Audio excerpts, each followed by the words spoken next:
सूरत नूर 18वां पारा, कई आयतें उतनी, उनमें से आयत नंबर 2 कि जानी औरत हो या मर्द हो उनको 100 दुर्रे लगाओ और इस मामले में तुमको नरमी ना पकड़े इस सज़ा में, और इनके इस अजाब पर मोमिनों की जमात भी हाजिर हो ताकि उनको इबरत हासिल हो। सूरत नूर में जब ये नाजिल हुई तो आप सल्लल्लाहु अलैहि वसल्लम ने फरमाया कि अल्लाह ने जो वादा फरमाया था उसके मुताबिक बदकार मर्द व औरत की मुस्तकिल सज़ा मुकर्रर कर दी गई है, जो तुम मुझसे सीख लो।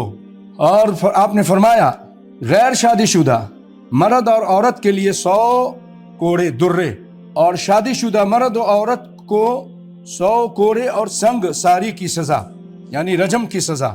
मुस्लिम की रिवायत है, ये अबू दाऊद में भी है, जामे तिरमिज़ी भी है। तो ये सज़ा अल्लाह ताला ने मुकर्रर की। फिर आप सल्लल्लाहु अलैहि वसल्लम ने अपनी अमली ज़िंदगी में शादीशुदा जानियों को अमलन सज़ाए रजम दी, कोड़े की सज़ा नहीं दी। क्या मतलब? कोड़े की सज़ा खुद इसके अंदर जम हो गई, मुदगम हो गई, क्योंकि ये छोटी सज़ा थी और इस सज़ा को सिर्फ कुंवारों के लिए रख दिया। जो गैर शादीशुदा हैं अगर वो जिना करें तो उनको 100 दुर्रे, लेकिन अगर शादीशुदा हो और वो जिना करे, मर्द हो या औरत, तो उसको रजम किया जाएगा।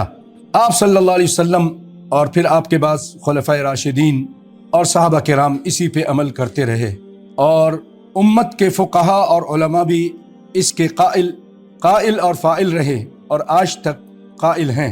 इसका इनकार ख़वारिज ने किया और बाद में फ़राही फ़िरक़े की ज़ेली शाख इस्लाही व गामदी फ़िरक़े के इमाम सानी व सालिस ने इनकार किया, और मुनकिरीन हदीस जैसे गामदी है, मुनकिरीन हदीस भी इस सज़ा के मुनकिर हैं।